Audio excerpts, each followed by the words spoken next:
After a breakup, love is not lost. There is so much love in you and around you. You just need to notice it, to be intentional about noticing all the love that is around you.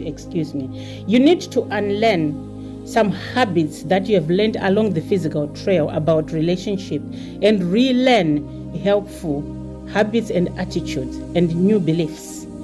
Uninstall old programs and install new programs that are helpful for you. Shift in focus to best interest, to you, and to helpful activities. What you are needing when you break up with someone to avoid plunging into despair are replacement exercises to notice this love that is all around you and in you. And these replacement exercises are found on 3 levels. Love on 3 levels. That's you, that's your immediate circle, and that's the greater good. How do you work that out? Practice objective evaluation of your triggers. Like, for example, the main trigger you have is you broke up with your partner and you are struggling with feeling abandoned at present. So assess how you feel, root cause, and also look into parenting yourself and creating solutions and reframes. The first solution you want to create is about a self-care habit. Wake up to yourself each and every morning. Think of a young child. When they wake up, what does loving mother do for this child? They hug the child, they soothe the child, they speak kindly to the child, and they find out whether the child needs to be changed, or maybe they are hungry, and they make sure they are nurturing the child whilst talking to the child, whilst hugging the child, whilst rocking the child. There's so much that they do, and this is the same thing we need to do for ourselves and make plans. What do I need to do with baby now? I need to put baby down so they can rest, and then maybe I need to play with baby. So this is what we need to do for ourselves post a breakup. We need to love ourselves with 5 love languages and 5 senses, to meet our own needs, to practice hugging ourselves, giving ourselves touch. And because we are used to touching our partner, words of affirmations, we used to hearing I love you, getting ourselves gifts, sentimental and meaningful gifts, not just any gifts, spending quality time with ourselves in that self-care habit, and acts of service, making sure we are going to work to pay our bills rather than stop going to work because we've been broken up with, and then we end up with problems without any money to pay rent or to pay for where we live or to buy any food. We also need emotional regulation tools. As mothers, or parents, we co-regulate our children, and we also need, the inner child in us needs to be regulated, and to constantly objectively evaluate our triggers and keep creating solutions and reframing. Leave other people out of it. It's about you. No matter what has happened, it's about you. You are the only person who can change and improve your own life. And you have done that. You have made a habit of doing that for yourself, being mindful throughout the day and reflecting at night, and also bedtime reflection, as well as objective evaluation and journaling and boundaries. Then number 2, on level 2, again, love isn't lost. There's people around you, all around you. There's family, there's friends, there's people at work. Give and receive love with these people. Where you are struggling, maybe do something around your hobbies as solutions, and maybe something with your sister, with your brother, with your friends. Do something with someone out there who you know, and take that opportunity, any opportunity of hugs. People are hugging you. Welcome that with open arms, because this is a time when you need that human connection more than any other time, to remember and to remind you that love isn't lost.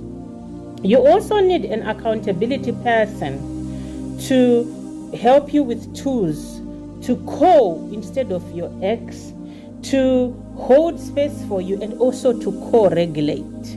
And this is helpful for those people who like to vent, because venting can be useless.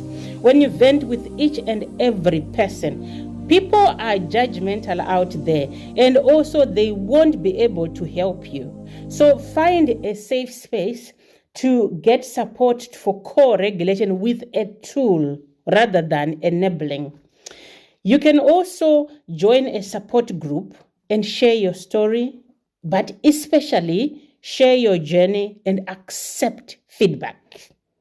That is important.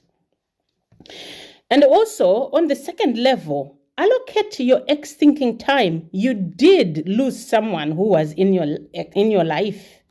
You miss those moments and those routines.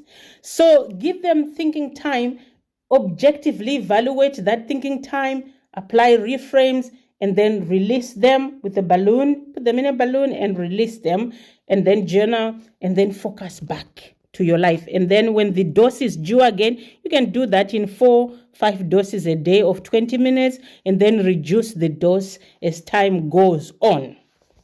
Because being intentional helps you to heal. The reason why many people who struggle is because they are focused on blaming their ex.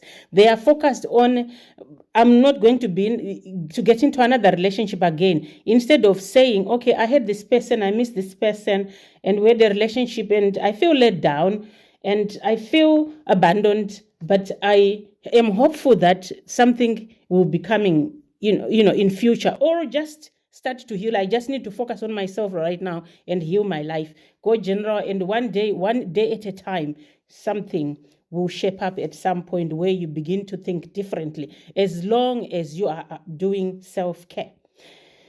Make friends. Some people don't have friends, so they were relying on a relationship to give them everything, relying on one person to give them what a village used to give everyone. And you can't do that to yourself. On the third level, help others with 5 love languages and share what you know. Share what you know, hold space, run services and errands for somebody, hugs and gifts. Make friends again and create community. You need that. And spend time with other people instead of isolating when you have broken up with someone. You need to look into your patterns and learn to do things differently. Because we create community from the people we didn't know before, from strangers, from people we meet on the streets, from people we meet in groups, from people we meet on the internet. So be intentional. The challenge with making friends is you need skills, or to learn skills to relate with other people, to learn skills to maintain boundaries, and to learn skills to be aware of your emotional currents and other people's emotions, so that you are not trying to make something happen or trying to change people or putting up with any bad behavior. Those are the important skills you need. And also you need teamwork and collaboration to engage with other people, knowing there are differences at all times.